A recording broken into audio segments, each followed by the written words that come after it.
Hey everyone, welcome back to another episode of They Not Like Us. I'm your host, Aaron, and today we've got an incredible guest joining us, Arlene Miller. Arlene is an AV rated attorney, certified professional coach, meditation facilitator, and CEO of Jewel Consultancy. She's passionate about helping women and really anyone create work life balance, reduce stress, and step into a life filled with more peace, love, and joy. We're going to dive deep into topics like the power of gratitude, how to release what's holding you back, and some powerful relaxation techniques to help you recalibrate when life gets overwhelming. Trust me, you don't want to miss this. But before we jump in, if you're enjoying the show and getting value from these conversations, make sure to hit that subscribe button on your favorite podcast platform. It's the best way to stay up to date with all our upcoming episodes and incredible guests. And if you've got a second, leave a quick review. We love hearing your feedback, and it really helps grow the community. All right, let's get into it. Here's my conversation with the amazing Arlene Miller. Hello, welcome back to They Not Like Us. I'm your host, Aaron. With me today is Arlene Miller. Welcome to the show, Arlene. Thank you. Thanks for having me, Aaron. It's my pleasure. Can you tell people a little bit about yourself, please? Yes, so right now I'm a work-life balance coach for women, and I'm also do transformational mentoring for men and women. My origins is that when I was about 15, I decided that I was going to become an attorney, and I did do that. I've had two businesses when I started and when I joined. I started as a solo practitioner in Cleveland, Ohio, when I was 29 and immediately found out I was pregnant. And I had moved with my then husband up to the Midwest from the South in Kentucky, where I was born. And so all of our family was there. He was working about 70 or 80 hours a week in training. And so I had to learn how to start a business and do everything myself and be pregnant and have a child and build my own tribe. And so that's part of who I am. And then when he was 9, I sold my business and I moved to a suburb of Denver to be a partner in a small boutique law firm. And that's some of the basics of who I am. And I guess we can discover the rest during our time together. Yeah, it must have been a tough journey for you, taking on all that whilst pregnant and trying to, it's difficult enough on its own in isolation, let alone, trying to start a family and everything else. Yeah, I did find a women's group in Ohio then. It wasn't as great as the women's group I'm in right now, which is through the Colorado Women's Bar Association, which is really active and has lots of things to do and anyway, it's a place where I give back as a grandmother now.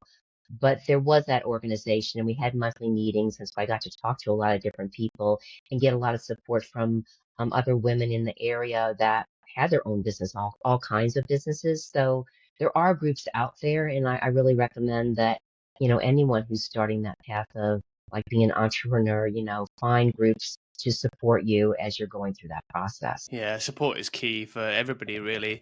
I think we all try to do too much on our own sometimes, and Yeah. we do need to lean on people, and we need people who have been there and done it, or are going through the same thing to help and support us through stuff.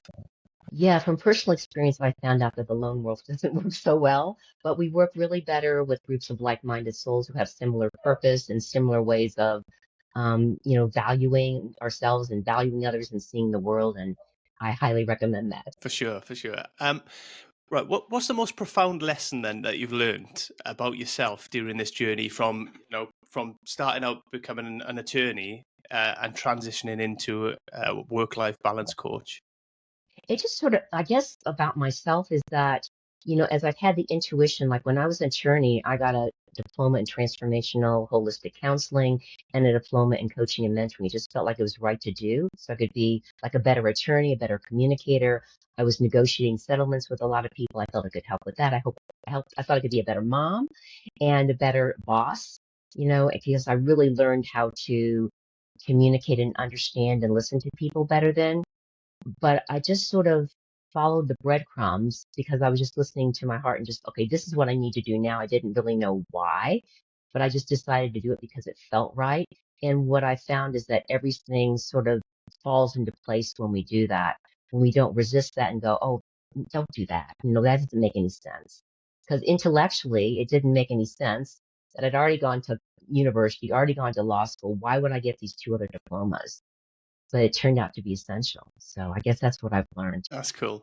It's I I find there's a lot out there, when we talk about work-life balance, there's a lot of this hustle culture out there where people just work harder, do more, do more, do more, and there's a lot of pressure on us to do a lot of stuff, and not many people out there advocating to just find the right balance for you and your life, that you don't have to do 80, 90 hours a week just because somebody else is who's a millionaire. You maybe, you can do your own thing, find your own happiness because it's different for everybody. Yeah, absolutely. I like to work from the inside out, because we can do all kinds of things to make more time for ourselves, maybe to cut down hours. But if we're not doing things so that we're loving and taking care of ourselves in a way that works for us, and I do help people do that, then we're just going to be a basket case. Maybe we found a mom hack or a life hack and we're buying our groceries online, they're getting delivered. We have an extra hour or two every week. But if we're still overwhelmed and stressed, whether we're an entrepreneur or we're working for someone else or whatever we're doing in our life, it's not going to be pleasant. So it's really important to find ways to sort of release and relax and soften and let go from the inside out so that we can enjoy our life and be of service and connect and do whatever we feel we need and want to do in this life. Yeah, it's about taking that time for ourselves as well, right? Because we're terrible for doing that. We don't do it because we work or we run our own business, whatever it may be. But we, to bring in an income, so we spend a lot of energy and effort on that. Then we come home with, especially probably from the female perspective, from what I see, that that a lot of people come home and they're tending to their families. They're trying to make sure everybody else is okay, but they're not taking that time for themselves. Yeah. You have to fill up your own cup with love or you're going to be a basket case. And I don't know. I was different. When I was younger, I was a runner. Now I have yoga and hiking in the mountains of Colorado.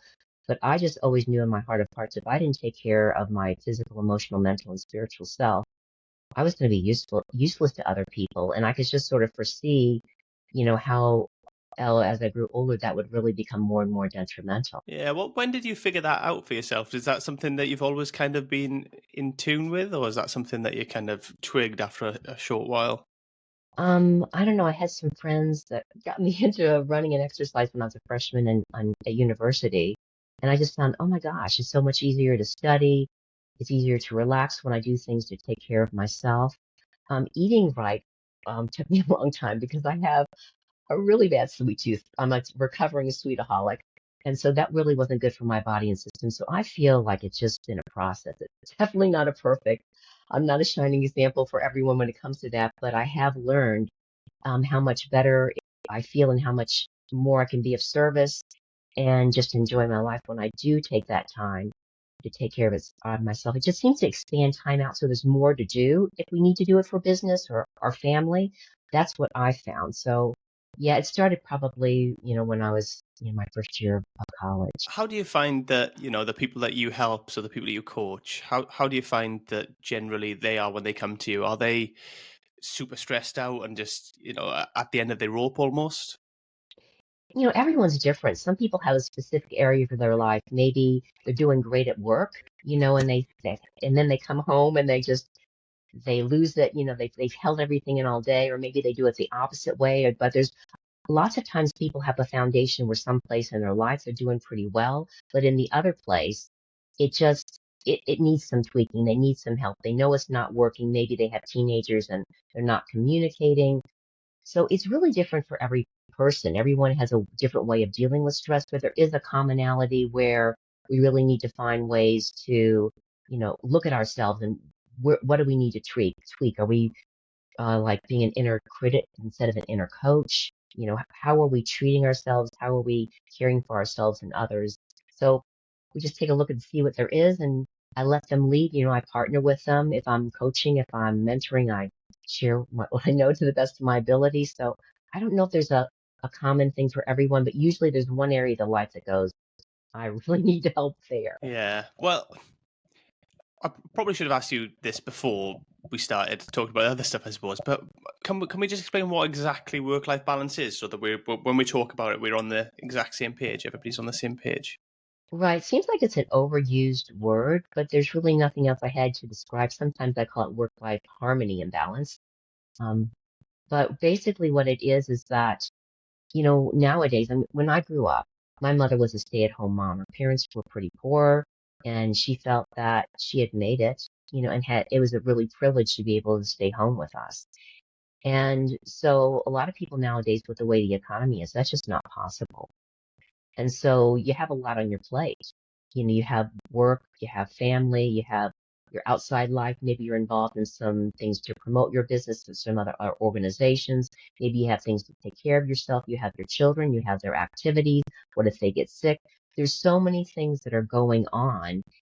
I don't think we ever have a quote, absolute perfect balance. I always feel like things are always changing and evolving and growing, and we need to be flexible and adaptable and do the best we can with what we have and learn to set priorities, not put too much on our plate. This is the one thing or two things that must get done today so that we have a chance to breathe and actually enjoy our life. So that's essentially what it is, but I feel it's always a process. It's always something where it's constantly changing and evolving. Yeah, because life will keep throwing stuff at us, right? We have periods of calm, and then we'll have periods of absolute chaos, and stuff happens. You know. Yeah. Yeah. And sometimes, maybe we just need help. We need to have a babysitter or a, exchange with a friend or whatever we do so that we can do something or go to a meeting or whatever feels important.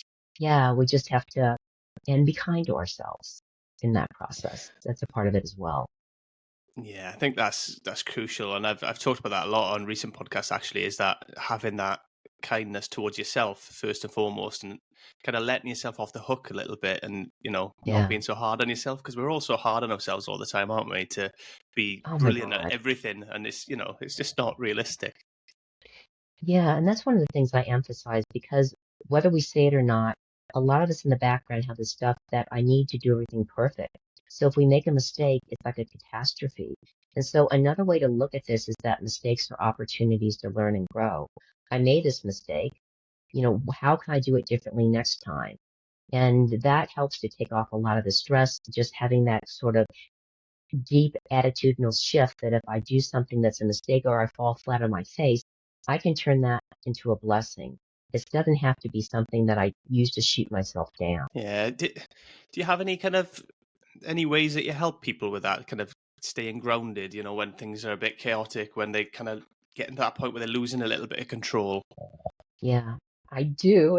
I work energetically with people. I teach them or I model for them how we can energetically feel different. So one of the ways I ground is I feel like from my high heart here, I feel like there's this column of light that goes down my body, down my legs, out my feet, like huge roots of light, like I'm a tree, and it anchors into the heart of the planet. So like my heart is connected to the heart of the planet. And that really grounds you. I don't know if you've ever been outside some really amazing huge trees, but they have this wonderful energy and it's really grounding, it's really nurturing. Nature is really nurturing. And so that's one way I bring myself back. And another way is just to notice, am I focusing on the past or the future? Because if we're not fully present here now, if we're focusing on the future, oftentimes we're in overwhelm or anxiety of everything we have to do. If we're focusing on the past, maybe they're beautiful memories, maybe it's something we have remorse for, but we're not fully present here now. And that's when we get stressed out. So those are two simple ways, that we can bring ourselves back to here and now. That's great to hear, actually, because I feel that way as well about kind of the past and present, where I mean, it has this place. We do need to spend a little bit of time thinking about the future, a little bit of time about the past to reminisce, but we don't need to dwell on those things, and we need to be in the present a lot more, because that's all we have, really. That present moment that we're living in is actually all we have. The future is something that could change, could be something different, and the past ultimately has been and gone. Yeah, and we all have those moments. It's like, sometimes if I write blogs. I haven't done that in a while, but I usually set it in the morning when I'm like, that's my time to do it. If I'm engaging in something that I really enjoy, and I'm sure everyone in your audience and you have experienced this too, there's like this flow and everything sort of moves and we lose track of time. So we all have had those experiences of just being totally in the moment, or maybe we're with someone that we really love or like or enjoy, or doing something that we love. And so we have that foundation to bring that moment to other areas of our life. And I think it's really important to remember that, because people say, well, I can't do that. Well, yes, you can, because you do it and you've done it. So you have the foundation. So let's just find a way to bring it to right here now where you're struggling. Yeah, it's about shifting the mindset really, because we get, we get into a mindset. I think it's probably ingrained in us as we grow up through school and, our environment and stuff. But what do you think is the single most important kind of mindset shift that someone can make to transform their life? Gratitude, because gratitude is like a really high vibration. And oftentimes, people say, well, I have to wait for something to be grateful for, but we have so many good things to be grateful for in our life, because we're really grateful for stuff. It just changes our whole outlook versus, just being really upset that this person said that to me, or that person said that thing on the news, or this whole horrible thing is going on, or whatever, my in-laws did this, whatever it is. If you focus, the law of attraction is what we focus on, is what we get more of in our lives. So why not focus on things that bring a smile to our face and bring us joy, and even just this deep sense of, wow, I really have it pretty good. I have a roof over my head. I have food to eat in my fridge. I have a comfortable bed. I have running water. I have people that love me and I love them. I have a pretty good life. All those foundations are most likely there if they're your audience. And that's a great starting point. You don't have to look for things to be grateful for. It's already there. I think we take a lot of stuff for granted a lot of the time, don't we? And we don't take the time to, stop and maybe look around, or maybe appreciate, how fortunate we are really. Yeah. Yeah, it really. It's the little things. It's like I had my bed forever and I was like, oh my God, I've got to get rid of this. It's killing my back. And I went to one of these really specialized bed places and spent a little extra on the bed. And every time I get in, it's like, oh my God, this is the best thing ever. Just those little things of gratitude really do make a difference. Yeah, because whatever you put in that stimulus, that kind of environment, and they prove this, in scientific studies all the time, like with animals and with all different types of things. The environment has a massive impact on all living things, really, whichever environment Yeah. you put it in. So if you're constantly feeding negative thoughts into your mind, then you're going to have a pretty negative outlook on life. Yeah. And you can go into places and you can feel where that negativity is built. Just go into like a big shopping center where they don't know how to clear energy, or even a hospital, you know, um, but you can do differently for your home. If you really love the place you live and you're so grateful for it, you're flooding that energy um into where you live, and you're going to feel the difference of it. The same as you when you flood that into yourself. Yeah, I think, and especially as humans, we're very much about relationships, right? And how we interact with each other. We're social animals ultimately.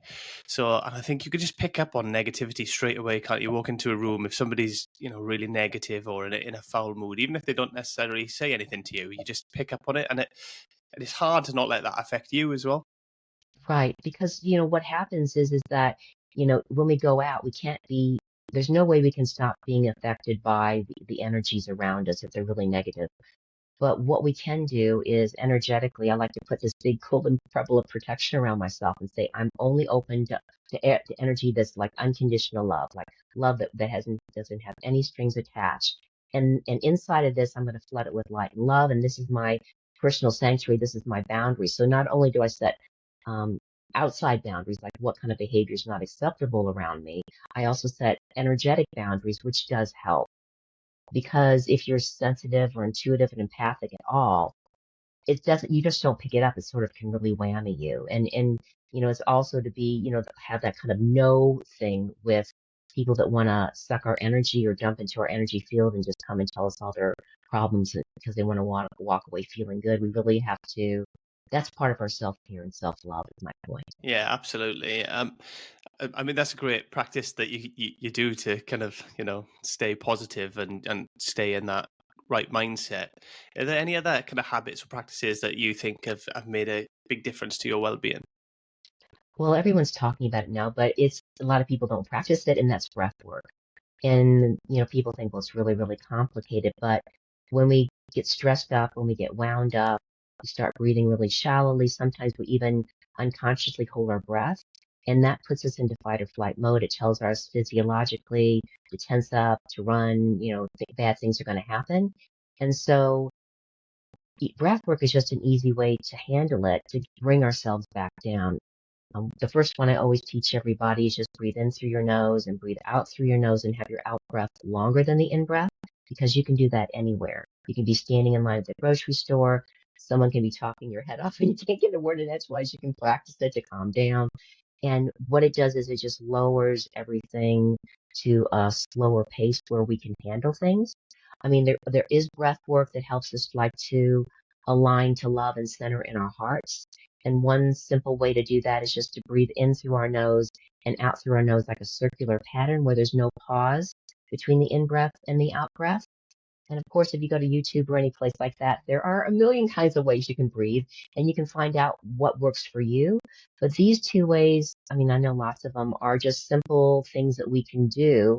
And, sometimes we have to practice them or work with them for 5 or 10 minutes just to begin to slow down. And of course, grounding, like I just spoke about, it is essential as well. And all these different ways that we can take care of ourselves. I mean, there's also like meditative practices where we just practice relaxing our body from the top of our head to the bottom of our toes, just letting our shoulders relax and physically letting things go. So there's really simple things that you and your audience can do. Anyone that listens here, that you can start today. You just have to remember, that this is something I can do, and I start to feel myself getting really wound up. Yeah, that breathing stuff. I've never done it outside of stuff like yoga, where I've done, where they've done some breathwork in yoga and stuff. And it is actually, I probably should do it more, to be honest, because it is actually very calming. But not only to your body, relaxing to your body, but it also calms your mind when you're just focusing on your breath. It kind of Yeah, shuts all the noise out, because otherwise, me especially, I don't know what you're like or what other people are like, but my brain is constantly going. There's always something going on in there, so yeah. it just finds that level of peace, and it's quite nice, to be honest. Yeah, and that's another example of where it is easier and it is really nice to do it, with a group of people because and the energy builds of everyone working together with that breath work just to relax and release and let go and whatever other kind of breath work you're working with in a purpose. And it is transformational and we do walk away feeling differently. And yes, we should, quote unquote, without being mean to ourselves, do that for ourselves because it does change how we feel. Yeah, I was saying that because a lot of people, I suppose, feel guilty or selfish, don't they, when they take time for themselves, when they kind of step away, but be it a busy mother or something, steps away and says, I need some time to go and do something like this, or to go and do some yoga or something. How do you help people who feel guilty and selfish in those situations to try and encourage them, because they need to find that time for themselves, right? Right.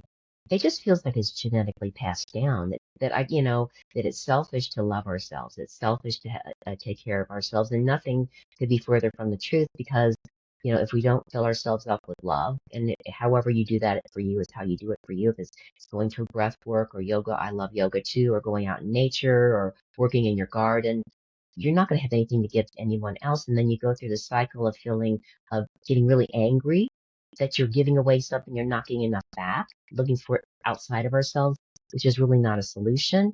And then you start judging yourself for doing that.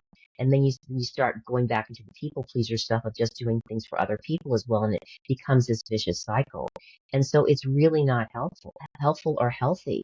And so we end up taking things out on the people we really love and care about. So it's not a viable way to live. It backfires on us and it's just not the truth. Yeah, you just build resentment for people, won't you, if you don't take care of yourself, and you feel like you're always taking care of other people's needs and not tending to your own.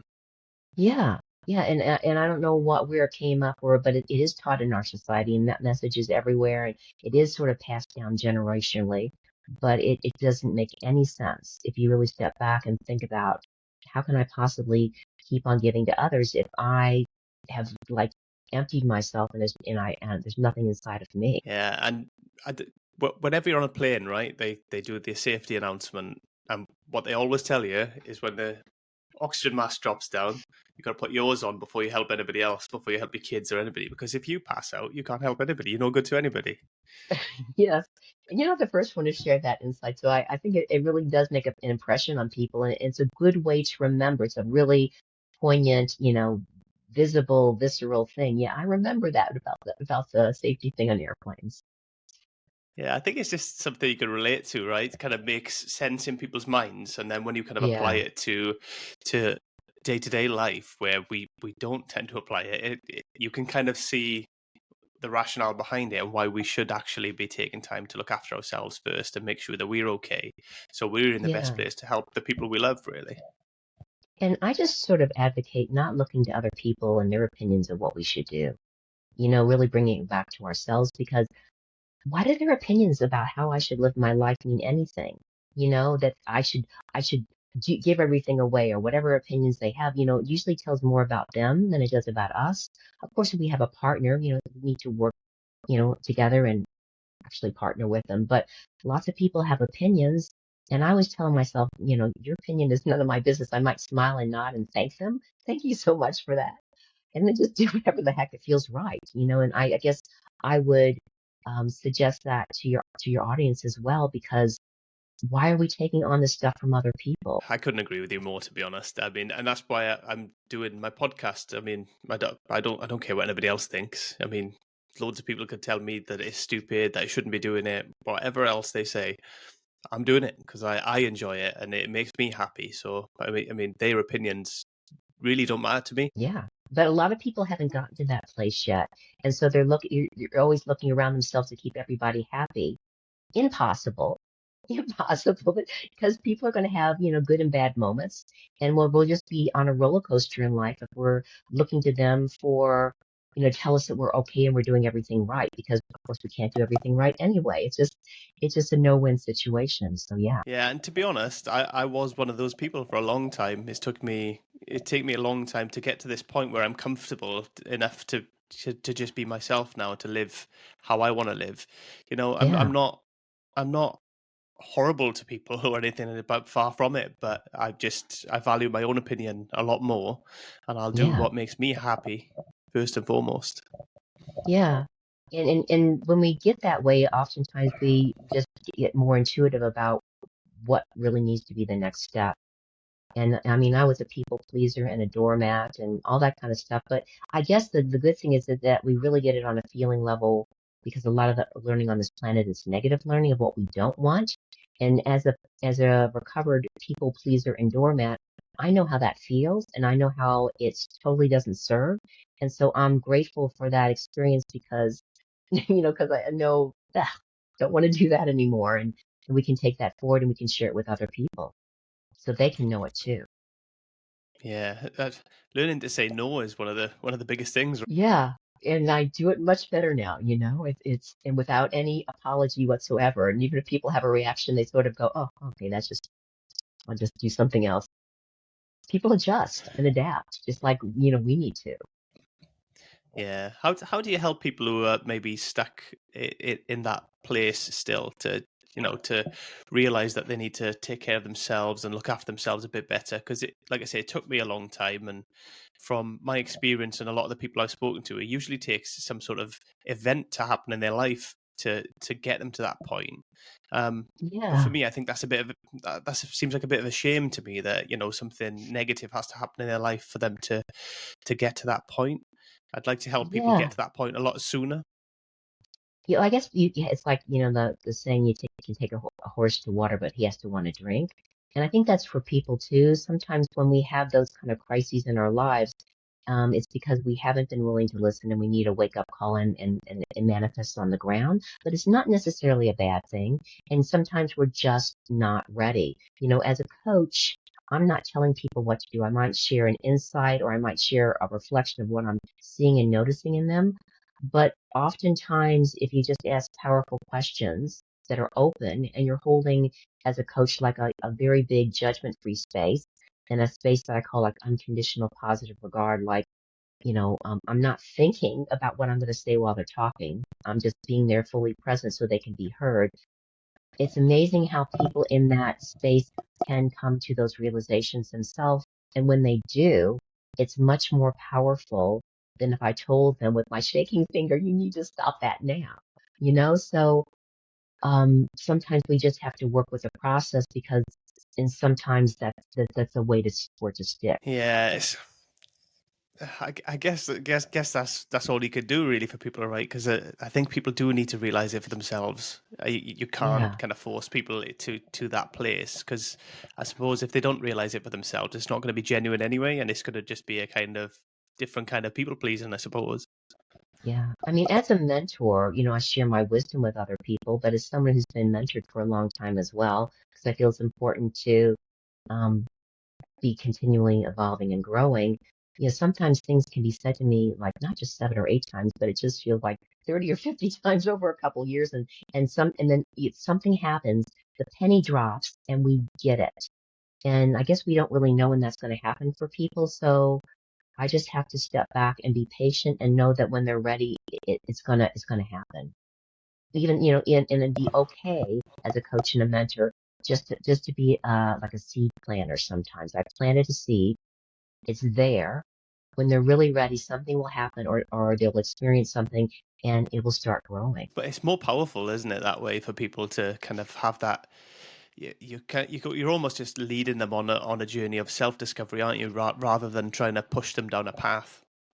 Right. Well, you know how you feel if someone tries to push you down a path. I don't particularly care for it. So it is a much kinder way for them and for us, and they're actually coming to us for a reason. They feel like there's something more, and there is some place they're stuck in, and they'd like to be different. And oftentimes what happens is we feel that way, but then all of our egoic stuff comes up, the part of us that doesn't want to change, that likes to sit on the couch and eat potato chips, and not the soul that wants to get out there and change and grow. And so it is a process, and we just have to respect where they are in that cycle of the process. Yeah, and I suppose we're all looking for success in some form or another, however we deem that. For me, success has changed over the years. I used to, when I was younger, I used to think, oh, I need to have lots of money, loads of very materialistic, all these things. And as I've gotten older, I've realized that actually I'm not even that bothered about those things. They don't actually make me happy. I've bought new cars and had nice things, and actually, it's never really changed my mood or my actual happiness or my ability to be comfortable and calm with myself. So Yeah, now, for me, success is actually living a life that I want to live, being, you know, calm internally, happy, to just do what I choose and live life on kind of on my terms. yeah, yeah. Because you didn't have that on the inside, which is what I was talking about. We can have a beautiful car and really enjoy it if we have all those things that you have now on the inside. But if we're looking for those things on the outside, we might have that momentarily thrill, but it's not going to be something that's going to be lasting. Yeah, it's not the thing that brings us happiness, right? So, I mean, how do you personally define success? Has that evolved over the years for you as well? Yeah, it has. I mean, it, I think we really need to have the money to be able to take care of ourselves, put a roof over our head, and all those basic things. But to me, I success for me is if there's more love on the planet when I die because of my presence here than when I was born. And that doesn't mean I don't engage in self-care and self-love, but that's how I do my best to live my life. It's not a perfect, it's always a practice. I'm always a work in progress, but that's what I align to. That's my goal. Yeah, I think that's important as well, to constantly have a goal. So that's a goal that obviously you're always going to be chasing. It's never going to end. I think that's the problem with materialistic stuff, is if you reach that goal, what then? Because Right. you're still your mind and your soul really is still going to crave something. It wants to live for a reason and to try and achieve something. So we Yeah. always need to be trying to get somewhere almost. Right. And we can be doing the same exact things, but if we feel different about it from the inside, if we have that gratitude, if we have that self-acceptance, if we're giving ourselves that self-love and self-care, and we're doing our best to be fully present here now, we're going to have a different experience with those same things than if we're like running around with like a chicken with their head cut off, and always trying to get something new and better, and comparing ourselves and judging ourselves, and dragging ourselves down like that. So that's why I feel, and that's what you're saying as well, I feel that inside experience is just so important. Yeah, that's what I think. Yeah, I think that personal growth is something that we can always continually chase. It never goes away. We always can, work on ourselves, always, become better, enjoy life in different ways and do different things.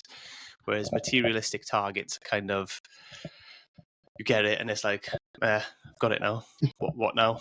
Yeah, yeah, and yeah, that's really, really important. I agree. So what's the most rewarding part of your work then? You know, and how does it help fuel your passion for helping people? Well, I guess the most rewarding part of my work is seeing people evolve, change, and grow because I get people from all different, stages. Some people who really have never stopped to feel anything, and some people that are really, have been working on themselves for years. But there's always, like you said, it's can be like an evolving thing growing up. I really get a big kick out of, when people have their aha moments, but just not that, but they actually take steps to ground it and to have a different experience. It's really rewarding to see that and to be a part of that. One of my clients years ago, at the end of our time together coaching, decided that from all our time together, that her gratitude was really needed to pick me up. And so what she did was for a whole year on a social media platform, every day she posted something that she was grateful for with some sort of picture that felt to go with it. And I followed her and I could feel her changing and growing. And she did it for 365 days. That's really commitment. And that was really, I mean, I was like really touched that she took a seed. It was just germinating and she really applied it for a year and it changed who she was in her experience. And that's like a real sort of tangible, visceral thing that I can share with your audience of just as being someone was there and with her and then sort of still walking alongside of her as she did all that. That was just really cool. And so those kind of moments are amazing and bring me a lot of joy. Yeah, that's amazing. That to 365 days to stick to it as I well, because a lot of know. people would Wow. lot of people would start something like that and not stick for that long. I don't imagine. I wouldn't Yeah. probably. That's a Well, I don't know. She was an attorney like me and she set her mind to it and that was it. And yeah, so it was cool. I have lots of things like that have happened, and I think we all do, where we've given back, we've planted a seed, or maybe they've had a shift or change, and we get to see it and we get to feel it. And as these people around us evolve and grow, I think it's a mutual thing. It helps us to evolve and grow as well. yeah, and there's being able to be vulnerable as well, right? We need to be able to be Yeah, vulnerable, with each other, and admitting sometimes that I'm struggling in this area. I'm struggling with right. something. How can I, improve it? Because I think when we're vulnerable with people, I think it builds a much closer connection. Absolutely. Like with some of the people that that have mentored me, when they share, some of their moments when they fell flat on their face or something was really difficult for them, even though I know they're quite a few steps ahead of me, more than that, it really helps me to connect with them, because I can identify with what they're sharing. And so I do my best to share when I've fallen on my face or something made a big mistake, just so I don't want to be on a pedestal with anyone because that's not helpful for them or for me. No, I think if we see people as perfect almost, and they kind of mask and hide their vulnerability, I think it's really hard for us to connect with them. Yeah, yeah, and we're gonna let them down because they're gonna see our fur balls. We can't really hide them, so it's not gonna end well. It's not a good way to. I'm a big believer in, if you're in a leadership role, coaching role, or just trying to, have a relationship with somebody, really, that it's very, very important to show your vulnerabilities and, be, this is me, I'm human, I make these mistakes. It's okay for you Right, to make mistakes, and we'll right. muddle through together and find our way. Yeah, absolutely. Beautifully said. Yeah, because I've always been that way. Sometimes I think, oh, am I oversharing? Am I kind of being, expressing too much? But I just think this by accepting who I am and owning it, I think it just gives a lot of other people a bit more confidence around me to buy into that and to see that actually that's just who he is. That's Yeah. and they can Yeah, respect that a bit more. it helps us relax. If you're telling me some of the stuff you've done where you fall on your face, you made a mistake, it's like, oh, I don't have to be perfect either. It's like it's a wonderful thing that we do for each other. Yeah, I mean, I went out the other day, picked up a coffee from McDonald's, and I accidentally, when I went to put it in the cup holder, spilt it all over my car. The entire cup, brand new cup of coffee, all over my car. But the first thing I did when I went to, I met people at work is I told them about it. I'm not trying to hide things. I don't see the point. I think it's, I think, showing that I'm human and I make these silly mistakes and do things. I think there's a lot of value in that. There is, I agree. It humanizes us, and it helps people to relax and just be themselves around us because we're doing it for them. Yeah, and especially in this world we live in now with social media, where everybody just posts, you know, only the good stuff, only the perfect things, or my life is perfect, and all these really staged photos and videos, and I'm just like, ugh. I But know, you it, look at it, you can feel it. It's like, oh, yeah. yeah, It's really a but shame. it is really. It's like, look how great my life is when just if a little bit of vulnerability, a little bit of authenticity would actually go a long way, I think, for people. Yeah, absolutely. And would help the young people growing up too, because that's got to be really hard not having the skills and the life experience that we have where we know this, and you're 11, 12, 13, 15, 18 years old or whatever it is, and you're seeing all this stuff on social media and you're feeling bad about yourself because of course we can't measure up to that. These people can put filters on themselves. It's not even how they really look. So yeah, that could really be helpful for all the young people coming through the world today that have never lived without having all that social media. Yeah, I think I was fortunate when I went through school and stuff. I never had social media, so I was quite lucky that I didn't have to deal with that kind of stuff until adulthood, really. But it must be difficult for kids growing up, especially sort of younger kids and like young girls looking at all these models posting images and stuff like that. It must be really difficult to look at that and be like, compared to that almost. Yeah, yeah. So that's not.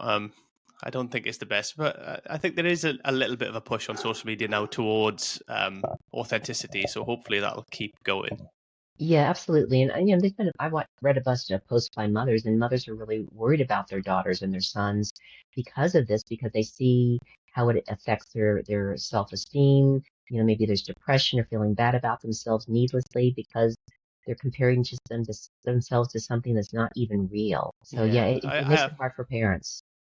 yeah, definitely. And I have a 7-year-old daughter, so she's gonna, come into those teenage years over the next kind of 5-6 years, and yeah, it's a bit worrying for me, really. So because I worry, that'll have an impact on her and what kind of impact it'll have on her. So at the minute, obviously, she doesn't have social media and stuff, but I Right. think as she gets to teen years, it's going to be unavoidable, really. Yeah, and I just saw a mother yesterday. I don't remember her exact words, but she was talking about you have to talk to your kids. You are amazing. All the ways that we can, without being overly gushy, that outfit you put together, like for girls, that really looks great on you. All those kind of not just really lovely, but really specific, tangible things where how they look, how they act, what they do. Maybe they learn to play the guitar. That's a really beautiful song that you played right there. Or give them those kind of really tangible, concrete accolades if they're going through their life so they hear it from us as their parents because they're not going to get it from social media and it's going to make a real difference for them. Yeah, I think you need to build their confidence and have them in a place where again, we're trying to make them comfortable with who they are, right? And, being themselves. And school is difficult enough as it is because, everybody's trying to fit in and you got all this, the social dynamics that's really difficult to navigate, isn't it? Yeah, it is. Yeah. So saying that, moving on, right? So once people have gone through that kind of thing, they come out of school, they may get a job, they may go to university or whatever. How do they find themselves really after that? Because I think school is one of the most difficult places for me. So it's the one that tries to force everybody to be the same and really similar. Not so much in kind of college or university. I think you can kind of be a little bit more individual as you get there. But once you come out of that environment that you've been in for, I don't know, what was it? How long do you spend in school now? It's probably 15 years now, isn't it? I think you have to do till 18 in the Yeah, UK at least. yeah. So you spend 15 years of, being forced to conform and to be a specific way. And then when they leave, what kind of advice would you have for people to try and, find who they really are at that point? Because it can be hard, right? It can be hard. And I guess I think that one of the things we don't want to do is have to decide. I mean, I decided young, it just was my inspiration, but lots of people don't know what they want to do. You don't have to decide what you're going to do for the rest of your life. And a lot of young people aren't. It's okay to experiment. It's okay to try things, try a job and see if this works for you. See, what other different skills you want to take on. Find a mentor, find someone to mentor you and help you move through it. Maybe someone that's 4 or 5 or 10 years ahead of you, that maybe you have something you can give to them in exchange. So I think that it's really nice it's really important not to go it alone, to find either groups of like-minded souls who are going through the same thing together, or someone who's past that point and has words of wisdom and you admire and you can see that they have it pretty together in their life that might, help to guide and direct you, and then you decide what you need on your own. I don't think there's one set pattern and program for all, but I think as parents and as people that are influencing kids' lives, we can encourage them while they're going through that process to find ways to nurture their creative flair, nurture things that they love to do so they have self-esteem within themselves outside of that school structure, whether it's learning to play the guitar or being a runner or whatever it is, learning to rock climb. It doesn't matter what it is as long as it's something that really can help build their self-esteem. So they don't just have that one area where they're trying to fit you into some box that you don't really belong in. Yeah, I mean, I still don't know what I want to be when I grow up, so I'm still working on it. That's so, okay. so, yeah, I'm still working on it. We'll figure it out as we go. Right. I'm not too concerned. But and we'll all make mistakes, right? I mean, I've tried lots of different jobs and worked in lots of different industries and stuff like that, and I don't suppose you just don't know what you want to do until you try it, really, because a lot of jobs until you actually try them or work in them or even hobbies for that matter, you don't actually know how you're going to feel about it or if you're going to enjoy it. Yeah. And it's okay to try something and not like it and try something else. It could be something that someone just your friend loves and you just really you're watching and they love it. And you try and you go, yeah, that's just not me. That's okay. So you've learned what you don't like. That's like I was sharing before, a lot of our learning on planet Earth is through negative learning of what we don't like or what we don't want to have happen in our lives. And that's very valuable, especially when you get on a feeling basis. You're not going to forget it, you know? So it's great. We don't have to know everything. That's a big fallacy. We can play around and see if we like something or not. Yeah, and I think we just need to make some room in our lives for mistakes as well, right? Because we're all going to make mistakes, and I've made God knows how many, and I'll definitely make a load more as well. So it's Yeah, just absolutely. it's part of life, right?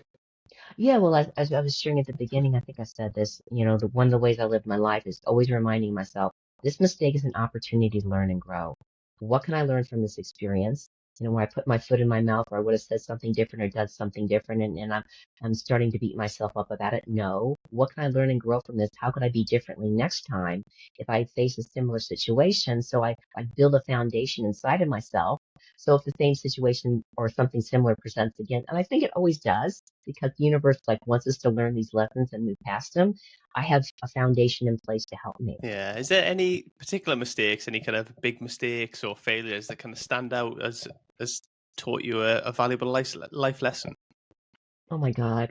Probably the relationships, especially when I was younger, because I was looking outside of myself for someone to fill me up. I didn't get, when I was like a teenager or, even in my 20s, that I have to give that to myself. I can't look for someone else to, quote, make me happy and fill me up. And so that was the biggest mistake. Not the biggest mistake. I get there was a lot of mistakes in there, but it was all really good learning. But there's a lot of heartache in there too. So I guess if you start young and you learn how to fill yourself up, I wasn't really taught that. I guess there were things I did that did fill myself up. When I was younger, I played the guitar and I took piano lessons and I hung out with friends, and that was great. But I didn't really get that I needed to give that to myself. And so when it came to relationships early on, oh my gosh, I hope that I never forget all that stuff because it was a little bit painful. But I know I'm not alone in that either. Yeah, I think it's a society thing, you know. I think, you know, even me when I'm growing up, and I still hear it now, is people are trying to find somebody who makes them happy, as if it's always putting it on the other person. I'm trying to find somebody who makes me happy, when actually you're in control of your own happiness. Right. And if we're happy, or if we feel joyful, or we feel really loving and accepting ourselves as we are, with the law of attraction, we're gonna attract someone who's similar to us, and so we're gonna be able to like partner and walk through life together, supporting and loving each other, but giving each other the space that they need to be their own person as well, and not expecting them to fill ourselves up if we're having a bad moment. It's really our responsibility to do that, to let go of what's not working and come to them as much as a whole person as we possibly can. And it makes for a much more satisfying relationship, I feel. But I'm not an expert in relationships. I would say but that's what I've learned. Yeah, I'd say something similar, to be fair. And I think if we go to a relationship expecting to get something out of it rather than, you know, bring ourselves to a relationship, I think then we actually just become a burden in that relationship rather than, you know, a partner, essentially. Yeah. And people can feel that energetically, even if they can't put their finger on it. It's not something that sort of draws people to us. Yeah, you're probably right on that. You're probably right on that. Or the So, people, the kind of people we want to be with, the people we want to spend our time with. yeah, absolutely. We probably we might attract people, but be the wrong type of people, right? Yeah, the ones we really don't. They're more like us, which is like, oh, I don't want that. So we have to Yeah, take care of ourselves first. that's right.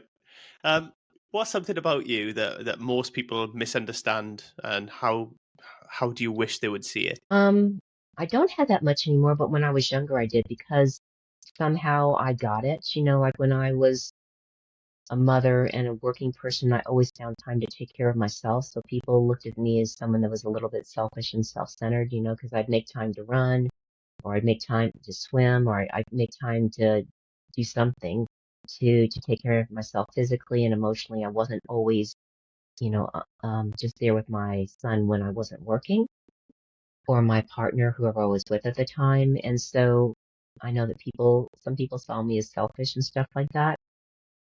I don't really feel that it's that way anymore, because people are more accepting of all that. And I'm really glad that I didn't listen and I didn't cave into all of that. But it was still difficult, you know, because of all that societal thought, and even my son at the time, thinking that I was selfish. So I don't know. You just do the best you can with what you have, but self-care is important. So I guess that would be one thing that, yeah, that I experienced. Yeah, I think it's probably more so for mothers, right? Because mothers are expected to tend to the children's needs all the time, aren't they? To constantly be on hand, even though you know that there's a partner or a father there as well. The the mother's always kind of it's always expected that the mother will pick up the slack and do all the work, right? There's a lot of expectations there. It's changing, and that's good. I guess it really depends on the relationship. And I've found that you don't have to always be here all the time if you really make sure that the kid feels loved and accepted to the best of your ability. Was I a perfect mother? No.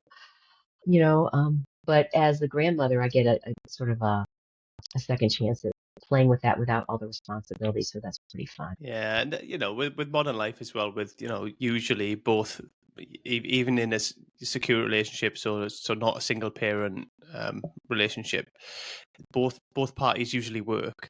So it's about the time that you do have with them, making that quality time rather than the amount of time. Because you can spend loads of time with your kids, but if it's not quality time anyway, then Right, you know they're not getting the benefit of that relationship regardless. right, right. So what? Okay. What's a belief that you once held and is completely changed or flipped 180? I guess a belief that I had was, I mean, I really tried to conform when I was younger. I did everything, a lot of things that I wouldn't have normally done, with the religion I was raised in, to keep my parents happy and to keep the community I was in happy. And so, I really learned that, and when you're young, it's not as easy as when you're older to sort of break away from certain things and step forward into your own knowing.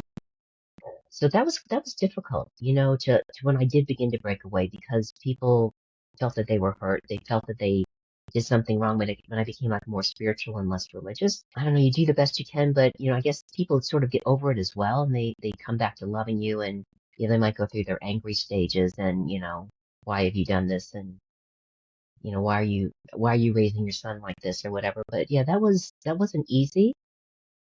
I don't know. That's the best, that's the best answer I can give you, I guess. Yeah, no worries. It's I was very similar, to be fair. In a lot of ways, I try to conform, and it can be quite difficult to get out of that mindset. Yeah. It does help when you move away from home and you begin to live your own life, and you have your own space and everything like that. And, Yeah, they eventually did come around. It just didn't mean to hurt them, but you just can't be who everyone wants you to be. absolutely. Like I say, I've been guilty of that a lot of my life, and I've kind of moved away from that now.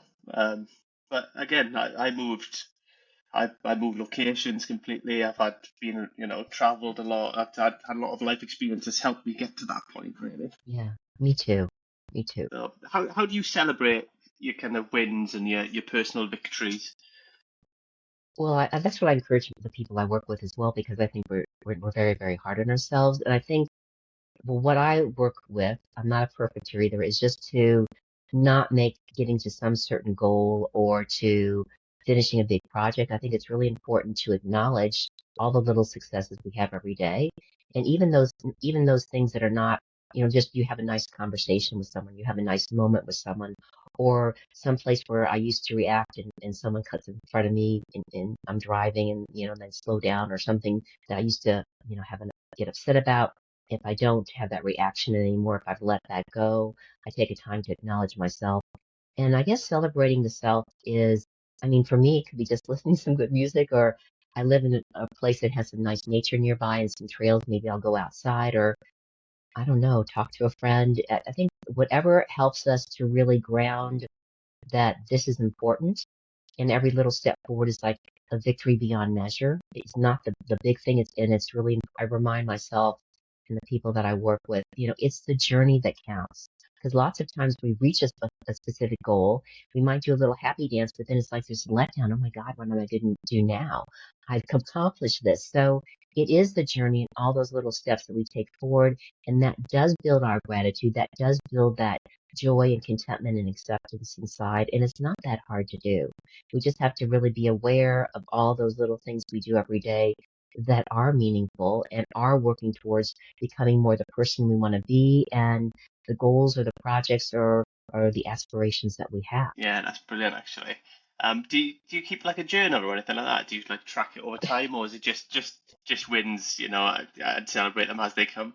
I have kept journals, like massive amounts, and then after a while, I sort of had a ceremony where I sort of burned them and stuff like that because I don't want anyone to come back years later and read them, and I had grown. But I do have a little journal now. I usually do like a nightly review before I go to bed because it's that this really help you can like process things in the sleep state, especially if you acknowledge what worked or if you're still holding on to like a trigger or something that's bothering you. Maybe I can journal my way through it and feel different, especially if I'm working with gratitude and self-acceptance. So I used to do it a lot more, uh, but it is a very, very helpful tool for people in different parts of their life, and you really have to have that knowing. But there is something really powerful about having a pen that you really love to work with and really nice paper and just writing things down and then maybe going back and reading them so you can see how you've grown. So I do highly recommend it. I do it less than I used to, but it's a wonderful way to love and support ourselves. Yeah, I find especially there's certain people that love to write things down, and that really helps them Yeah. to connect with what they've been through and how far they've come, and to kind of find that gratitude really for the journey that they're on.